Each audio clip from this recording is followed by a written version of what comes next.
नमस्कार साथियों, नमस्कार प्यारे बच्चों। आज के वीडियो में हम नेशनल अचीवमेंट सर्वे एग्जाम एवं ओलंपियाड एग्जाम 2024 के लिए राज्य शिक्षा केंद्र द्वारा जारी समय सारणी के अनुसार कक्षा 6 के लिए 14वें सप्ताह में विषय हिंदी, विज्ञान और सामाजिक विज्ञान के इम्पोर्टेंट क्वेश्चनों को सॉल्व करेंगे। तो चलिए स्टार्ट करते हैं आज का हमारा सब्जेक्ट। 14वें सप्ताह की हिंदी में पद्यांश क्रमांक 465 और 471 को सम्मिलित किया गया है। पद्यांश क्रमांक 465 है, सुनीता के विद्यालय में मध्याह्न भोजन के मेनू चार्ट को देखकर प्रश्नों के उत्तर में सही विकल्प पर गोला लगाइए। यह गोला आपको OMR शीट के ऊपर लगाना है। यहाँ पर मध्याह्न भोजन का मेनू चार्ट दिया गया है, यहाँ पर दिन दिए गए हैं और उन दिनों में बनने वाले व्यंजन नीचे की तरफ दिए गए हैं। दिन है सोमवार, सोमवार के दिन रोटी, सब्जी, सोयाबीन, मूंग की बड़ी इस प्रकार की चीजें मंगलवार, बुधवार, गुरुवार, शुक्रवार, शनिवार, सोमवार, बुधवार, शुक्रवार इस प्रकार से दिया गया है। यह मेनू चार्ट है मंगलवार, बुधवार और शनिवार। तो यहाँ पर यह दिनों की संख्या के साथ में उन दिनों में बनने वाले व्यंजनों को बताया गया है। अब इसके आधार पर हमें क्वेश्चनों के आंसर देना है। आपका यहाँ पर पहला क्वेश्चन है। पहला क्वेश्चन, सुनीता दूध पीती है। सुनीता किस दिन दूध पीती है? आपको देखना है यहाँ पर कि दूध का वितरण किस दिन होता है। तो दूध का जो वितरण है वह सोमवार, बुधवार और शुक्रवार के दिन होता है। तो सोमवार, बुधवार और शुक्रवार, ये रहा आपका सोमवार, बुधवार और शुक्रवार। ऑप्शन सी आपका यहाँ पर राइट हो जाएगा। अब इसी प्रकार से क्वेश्चन नंबर 2। क्वेश्चन नंबर 2 है, सुनीता बुधवार को क्या खाती है? आपको यहाँ पर देखना है कि बुधवार के दिन वह क्या खाती है मेनू चार्ट के अनुसार। तो दिन है बुधवार हमारा, तो बुधवार एक तो यहाँ पर पड़ रहा है, एक बुधवार आपका यहाँ पर पड़ रहा है और एक बुधवार आपका अब यहाँ पर नहीं है। तो 2 बार बुधवार पड़ रहा है इस में मेनू चार्ट के अंदर। तो बुधवार के दिन क्या खाती है पूछा है, तो रोटी, चने की दाल व मिक्स सब्जी। और इस बुधवार के दिन खाती नहीं है, सिर्फ दूध पीती है। तो आप कंफ्यूज ना हो, सिर्फ बुधवार के दिन खाना देखा जाएगा तो रोटी, चने की दाल व मिक्स सब्जी। तो यहाँ पर दूसरे का आंसर आपका आ जाएगा डी वाला, रोटी, चने की दाल व मिक्स सब्जी। अब प्रश्न क्रमांक 3। प्रश्न क्रमांक 3 है यहाँ पर, विद्यार्थी शनिवार को खाते हैं। सभी विद्यार्थियों को शनिवार के दिन क्या खाने में दिया जाता है? तो शनिवार के दिन देखते हैं। यहाँ पर शनिवार के दिन चिक्की वितरण है, चलिए ठीक है। और शनिवार कहाँ पर है? शनिवार यहाँ पर है। तो शनिवार के दिन पराठा, मिक्स दाल और हरी सब्जी दी जाती है। अब यहाँ पर देखते हैं ये आंसर में कहाँ पर है। आपका तीसरे का जो ऑप्शन सी है वह राइट हो जाएगा। पराठा, मिक्स दाल और हरी सब्जी दी जाती है। ठीक है, पराठा, मिक्स दाल और हरी सब्जी किस दिन? शनिवार के दिन अभी हम देखकर आए हैं। तो यहाँ पर पराठा, मिक्स दाल और हरी सब्जी। अब इसी प्रकार से आपका प्रश्न नंबर 4। प्रश्न नंबर 4 है, चिक्की वितरण सप्ताह में कौन कौन से दिन किया जाता है? जो चिक्की है उसका वितरण सप्ताह के कौन कौन से दिनों में किया जाता है? तो यहीं पर ऊपर की तरफ यह दिया गया है, चिक्की का वितरण मंगलवार के दिन होता है, गुरुवार को होता है और शनिवार को होता है। तो मंगलवार, गुरुवार और शनिवार। देखते हैं आंसर में कहाँ है आपका, मंगलवार, गुरुवार और शनिवार। यह ऑप्शन बी के अंदर आपको दिया गया है। इसी प्रकार से प्रश्न नंबर 5, समूह द्वारा मंगलवार को भोजन में क्या क्या दिया जाता है? तो मंगलवार के दिन आपको बताना है कि भोजन में क्या क्या दिया जाता है। तो मंगलवार के दिन देखते हैं क्या क्या दिया जाता है। यहाँ पर यह आपका मंगलवार के दिन पूड़ी के साथ खीर, हलवा और सब्जी दिया जाता है। पूड़ी के साथ खीर, हलवा और सब्जी, जो कि आपके ऑप्शन ए में दिया गया है, पूड़ी के साथ खीर, हलवा और सब्जी। तो इस प्रकार से आप अनुच्छेद को पढ़कर, पद्यांश को पढ़कर उसके आंसर दे सकते हैं। अब इसके बाद आपका अनुच्छेद क्रमांक 471, पद्यांश क्रमांक 471 है। यहाँ पर भी सूचना दी गई है आपको। सूचना है किस विषय में? विद्यालय पत्रिका नटखट का प्रकाशन के संबंध में। यहाँ पर आपको क्या सूचना दी गई है? क्या आप पत्रिका के अंश में स्वयं का फोटो देखना चाहते हैं? यहाँ पर एक पत्रिका के प्रकाशन का संबंध में यह सूचना है और उस पत्रिका के अंश में स्वयं का फोटो देखना चाहते हैं। इस पत्रिका में विद्यार्थियों की स्वरचित रचनाओं, चित्रों को स्थान दिया जाएगा। किसको स्थान दिया जाएगा? स्वरचित रचनाओं को, जो स्वयं उन्होंने कुछ लिखा है उनको, एवं चित्रों को स्थान दिया जाएगा। आज ही स्वयं की प्रकाशित रचनाएं और चित्र अपने कक्षा शिक्षक को दीजिए। यदि आपने कोई रचना करी है, कोई चित्र बनाया है, तो अपने कक्षा शिक्षक को दीजिए। कक्षा शिक्षक के माध्यम से यह कार्य किया जाएगा। उत्कृष्ट चित्र को पत्रिका के मुख्य पृष्ठ पर प्रकाशित किया जाएगा। जो भी उत्कृष्ट, सबसे बेहतर चित्र होगा उसको पत्रिका के मुख्य पृष्ठ पर प्रकाशित किया जाएगा। उत्कृष्ट रचनाओं को पुरस्कृत भी किया जाएगा। नोट नीचे लिखा हुआ है, अपनी फोटो और रचनाओं के साथ अपना नाम, उम्र और कक्षा अवश्य लिखना है। अब इसके आधार पर आपको प्रश्नों के आंसर देना है।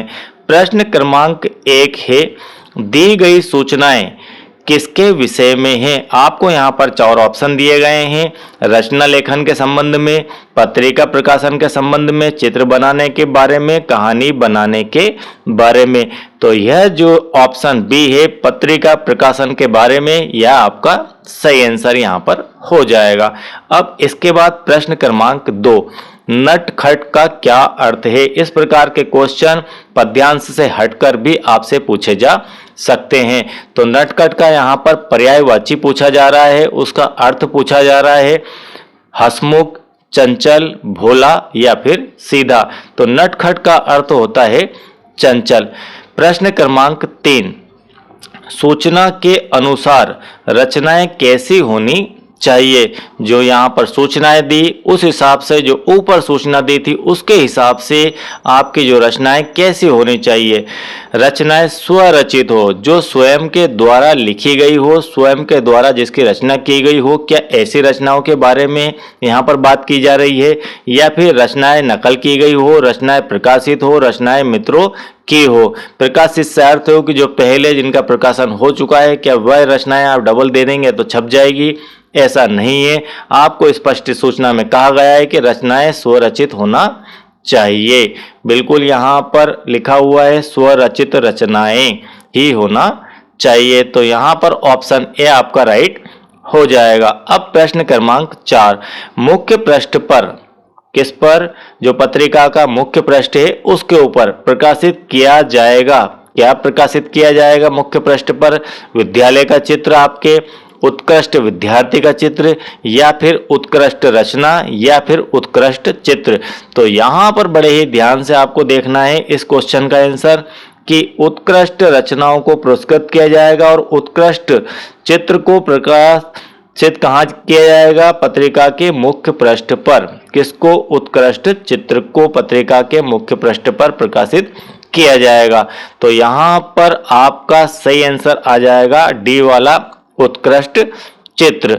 अब इसके बाद प्रश्न क्रमांक 5, रचनाएं किसके पास जमा करना है? प्रधान अध्यापक के पास, प्राचार्य के पास, कक्षा शिक्षक के पास, या फिर मॉनिटर के पास। तो आपकी सूचना में दिया गया है कि आप जो भी रचना बनाएं उन्हें अपने कक्षा शिक्षक के पास आपको जमा करना है। तो इस प्रकार से आपके यहाँ पर 5 क्वेश्चन कंप्लीट होते हैं। अब हम चलते हैं साइंस के अंदर। आपके विज्ञान विषय में प्रश्न क्रमांक 379 से स्टार्ट किया गया है 14वें सप्ताह में। कवक में किस प्रकार का पोषण होता है? कवक में किस प्रकार का पोषण होता है? मृतजीवी, परजीवी, सहजीवी या फिर स्वपोषण? तो यहाँ पर ऑप्शन ए आपका राइट हो जाएगा। कवक में जो पोषण होता है वह मृतजीवी पोषण होता है। अब प्रश्न क्रमांक 380, वे पेड़ पौधे जो अपना भोजन स्वयं नहीं बनाते, कई पेड़ पौधे अपना भोजन स्वयं बनाते हैं और कई पेड़ पौधे अपना भोजन स्वयं नहीं बनाते, वह दूसरों पर आश्रित होते हैं, उनमें क्लोरोफिल नहीं पाया जाता है। तो यहाँ पर उस पौधे का, उस पेड़ का नाम आपको बताना है कि वह पेड़ अमरबेल है या वह पौधा अमरबेल है, शैवाल है, लाइकेन है या फिर मशरूम है। तो इसका सही आंसर आ जाएगा डी वाला, वह आपका मशरूम है जो कि स्वयं अपना भोजन नहीं बनाता है और जिसमें क्लोरोफिल नहीं पाया जाता है। अब इसके बाद प्रश्न क्रमांक 382, प्रश्न क्रमांक 382 है, पौधों द्वारा लगातार उपयोग किए जाने से मृदा में पोषक तत्वों की मात्रा कम होने लगती है। पौधों द्वारा उपयोग किए जाने से जो मिट्टी होती है उसकी उर्वरकता को वो अवशोषित कर लेते हैं और पोषक तत्वों की मात्रा कम होने लगती है। अतः पौधों की अच्छी पैदावार के लिए मृदा में खाद एवं उर्वरक मिलाए जाते हैं। नीचे दिए गए कथनों में खाद के उपयोग से जुड़ा कौन सा कथन गलत है? आपको गलत कथन बताना है। किससे संबंधित? खाद के उपयोग से संबंधित। ऑप्शन ए है यहाँ पर आपका, खाद मृदा की उर्वरकता बढ़ाती है, तो आपको गलत बताना है, यह तो सही है। मृदा को पोषक तत्वों से समृद्ध करती है, क्या यह सही है? तो यह भी सही है। चट्टानों के क्षरण को रोकती है, तो यहाँ पर ऑप्शन सी आपका राइट हो जाएगा। राइट से अर्थ है कि हमें गलत कथन छांटना था। चट्टानों के क्षरण, चट्टानों के क्षरण से इस खाद के उपयोग का कोई संबंध नहीं है, यह गलत कथन है। ऑप्शन डी है, मृदा की जल धारणा क्षमता में वृद्धि करती है, तो यह भी सही है। तो आपका यहाँ पर कुल मिलाकर जो गलत कथन है वह है सी वाला, जिसे हम ऑप्शन सी में राइट मानेंगे। अब इसके बाद प्रश्न क्रमांक 383, प्रश्न क्रमांक 383 है आपका यहाँ पर, किसी धातु की छड़ को जब एक तरफ से बर्फ से ठंडा किया जाए व दूसरी तरफ से मोमबत्ती से गर्म किया जाए तो ऊष्मा के चालन की दिशा क्या होगी? ऑप्शन ए है गर्म से ठंडे की ओर, ठंडे से गर्म की ओर, किसी भी दिशा में ऊष्मा का चालन नहीं होगा।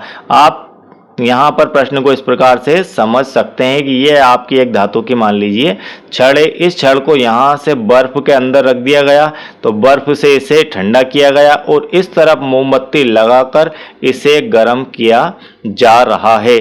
तो अब पूछा जा रहा है कि क्या गर्मी इस तरफ आएगी या ठंडाई इस तरफ जाएगी?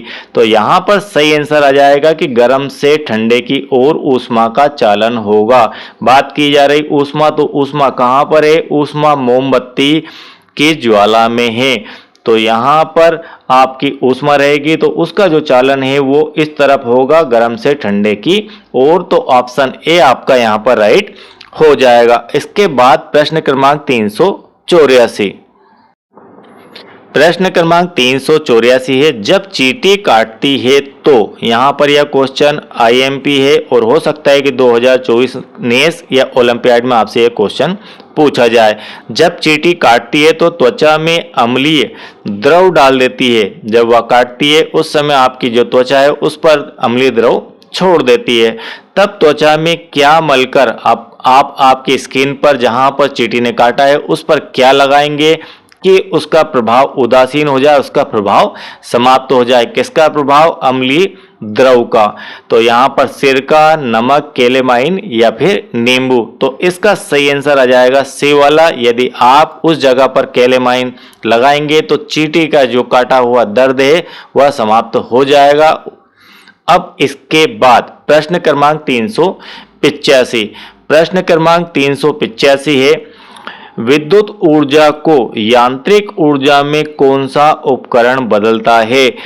आपको यहाँ पर बताना है कि विद्युत ऊर्जा जो लाइट होती है, क्या होती है, लाइट, और इस लाइट से चलने वाले इंस्ट्रूमेंट होते हैं, उपकरण होते हैं, वे विद्युत ऊर्जा से यांत्रिक ऊर्जा में कौन सा उपकरण बदलता है।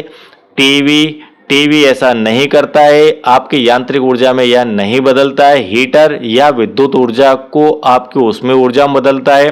विद्युत मोटर आपका यहाँ पर सही आंसर हो जाएगा। विद्युत मोटर जो होती है वह विद्युत ऊर्जा को विद्युत से चलती है और उसे कार्य ऊर्जा में बदलती है, यांत्रिक ऊर्जा में बदलती है। इसके बाद जो स्पीकर दिया गया है यह विद्युत ऊर्जा को आपकी ध्वनि ऊर्जा में बदल देता है। तो ऑप्शन सी आपका यहाँ पर राइट हो जाएगा। इसके बाद प्रश्न क्रमांक 386, प्रश्न क्रमांक 386 है, दो या दो से अधिक सेल को जोड़कर बनाया जा सकता है।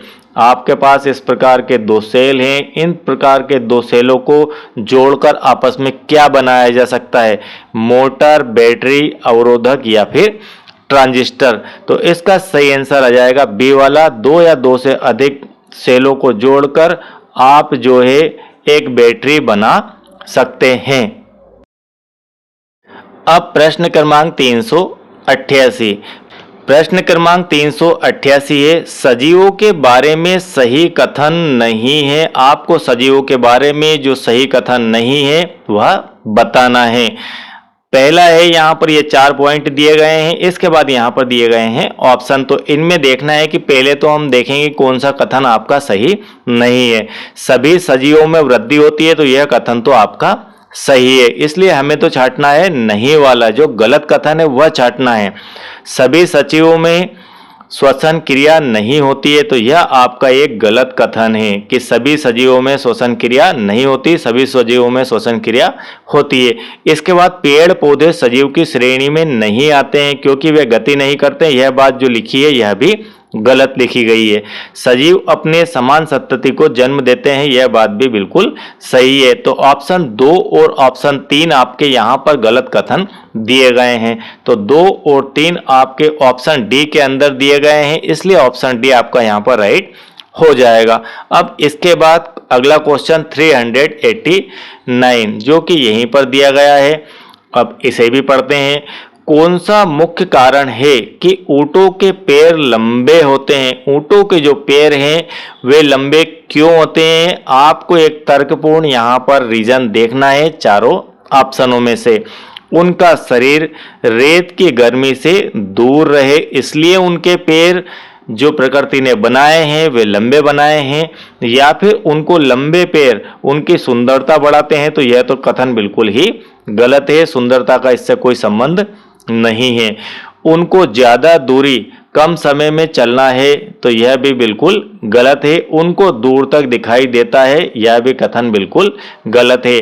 तो सही कथन क्या है, ए वाला जो है यहाँ पर सही कथन हो जाएगा कि जो उनका शरीर होता है वह लंबाई, पैर की लंबाई के कारण गर्मी से दूर रहता है, क्योंकि वे रेत पर चलते हैं, रेगिस्तान में चलते हैं, और रेगिस्तान में गर्मी बहुत ज्यादा होती है। तो वहां पर उनके जो लंबे पैर होते हैं वे उस शरीर को उस गर्मी से दूर रखते हैं, तो उन्हें गर्मी कम लगती है और पानी का शोषण भी कम कर पाते हैं, इस कारण से पानी उन्हें कम लगता है। अब इसके बाद प्रश्न क्रमांक 390, प्रश्न क्रमांक 390 है, पौधों की कुछ विशेषताएं निम्नलिखित है। आपको यहाँ पर 1, 2, 3, 4 विशेषताएं दी गई है, इनमें से आपको देखना है कि क्या विशेषताएं हैं। वे वाष्पोत्सर्जन द्वारा बहुत अधिक जल खो देते हैं, तो यह इनकी विशेषता नहीं है। नंबर 2, इनके पत्ते हमेशा चौड़े और चपटे, हमेशा नहीं चौड़े और चपटे होते हैं, तो यह भी ठीक बात नहीं है।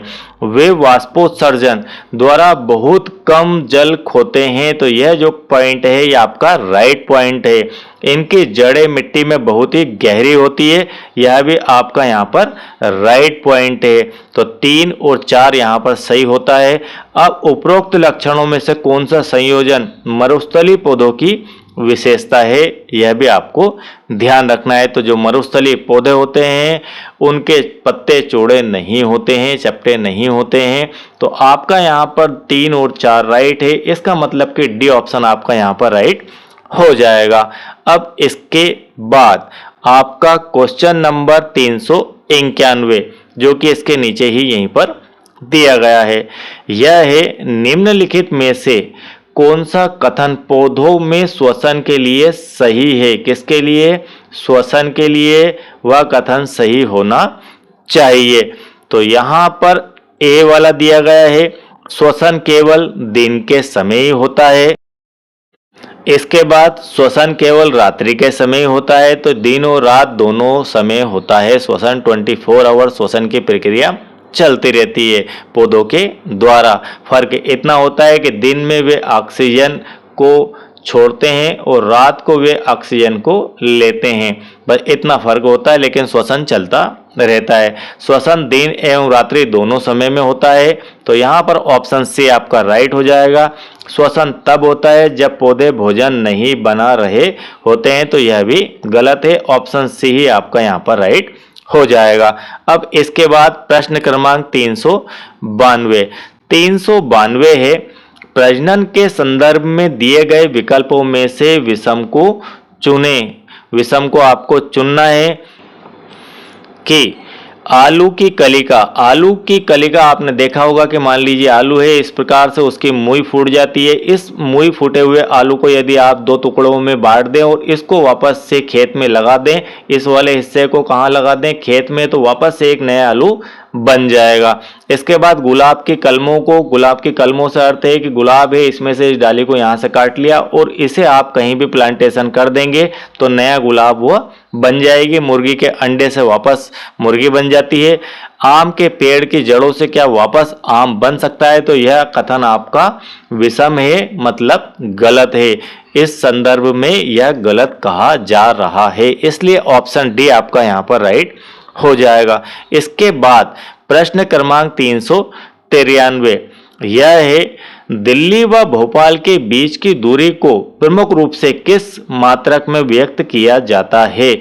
यदि आपसे पूछा जाए कि दिल्ली से जो भोपाल की दूरी है वह कितनी है, तो यह अलग बात है, लेकिन आपसे यहाँ पर पूछा जा रहा है कि किस मात्रक में उसे व्यक्त किया जाएगा। आपको यहाँ पर मात्रक बताना है, मापक बताना है कि किस मापक में उसे हम सुनते हैं, देखते हैं और समझते हैं।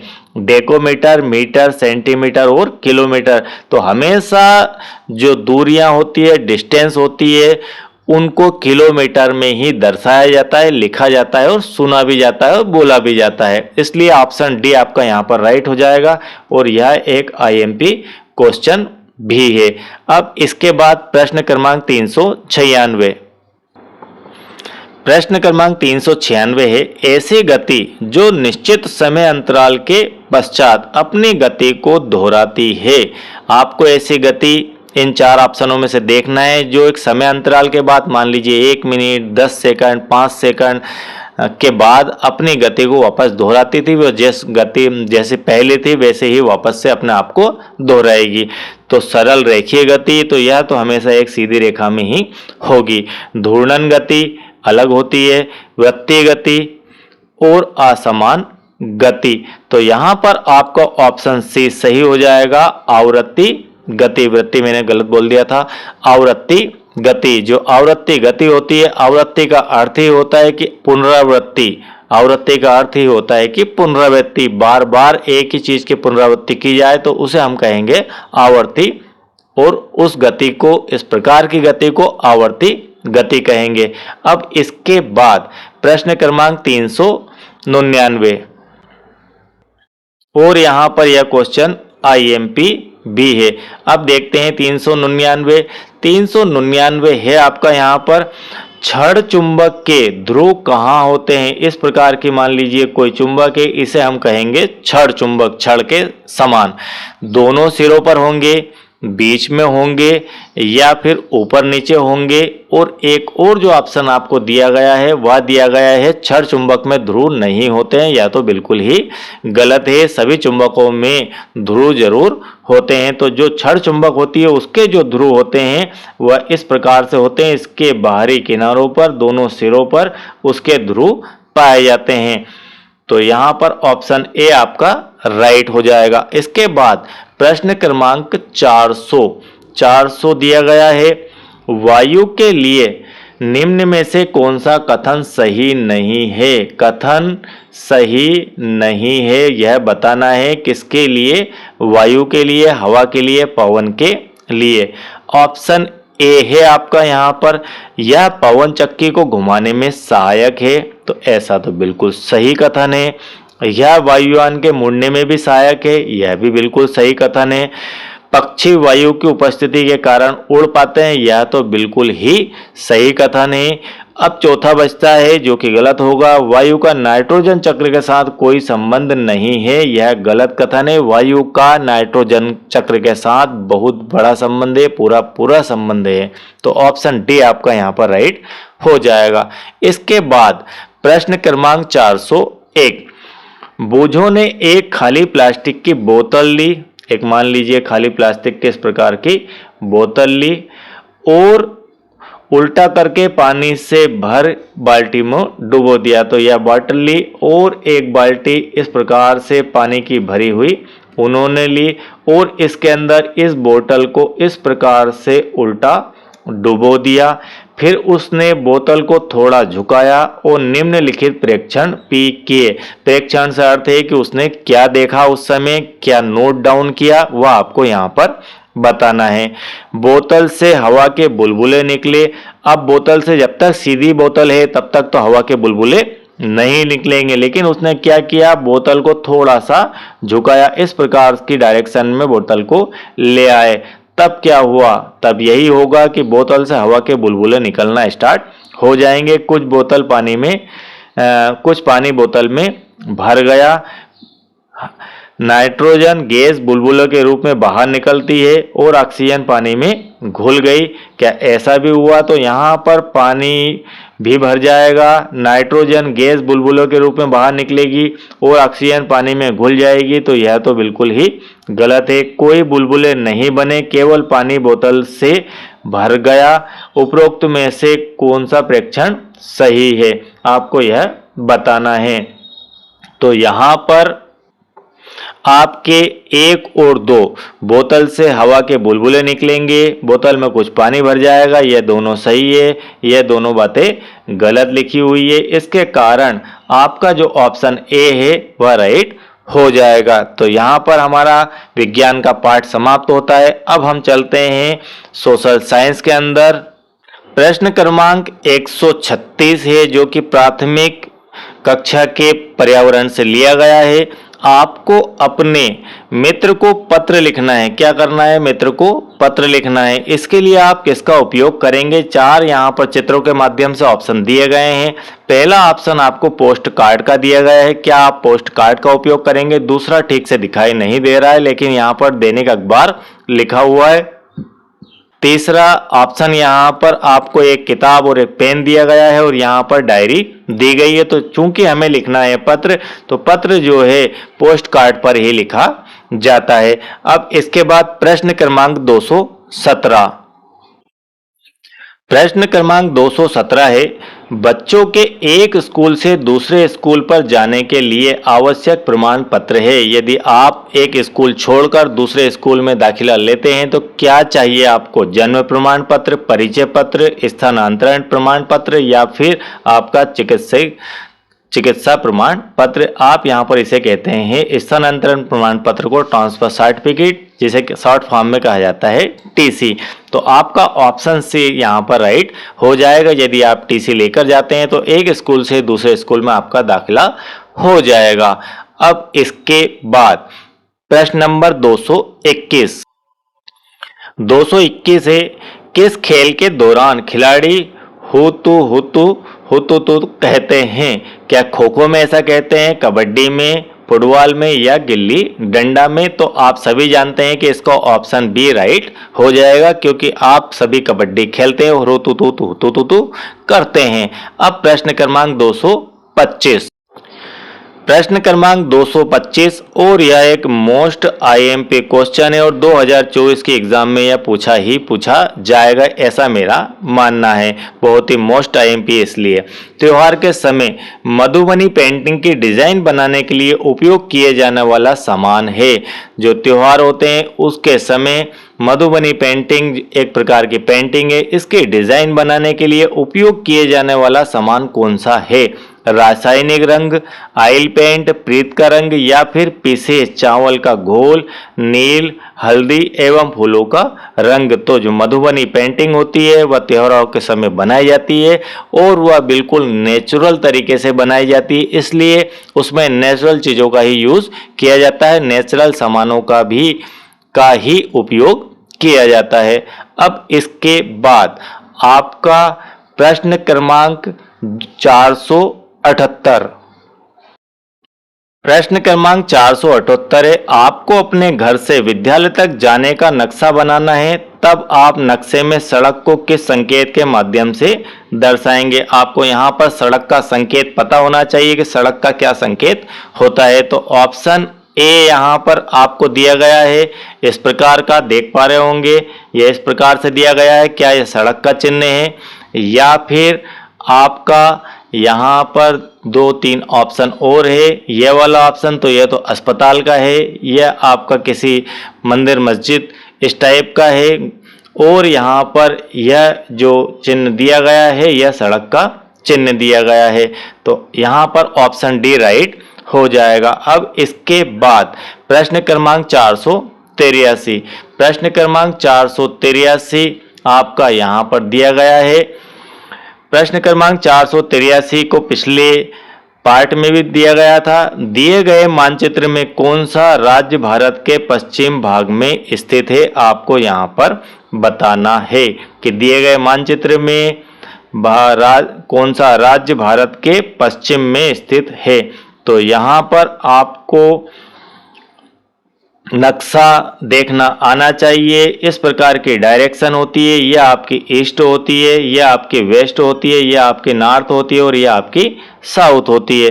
अब आपसे यहाँ पर जो पूछा जा रहा है वह यह पूछा जा रहा है कि कौन सा राज्य भारत के पश्चिम भाग में है। तो पश्चिम दिशा कौन सी है? पश्चिम डायरेक्शन हमारी यह है, तो गुजरात और जो महाराष्ट्र है वह आपका यहाँ पर सही आंसर हो जाएगा, जो कि ऑप्शन सी के अंदर दिया गया है।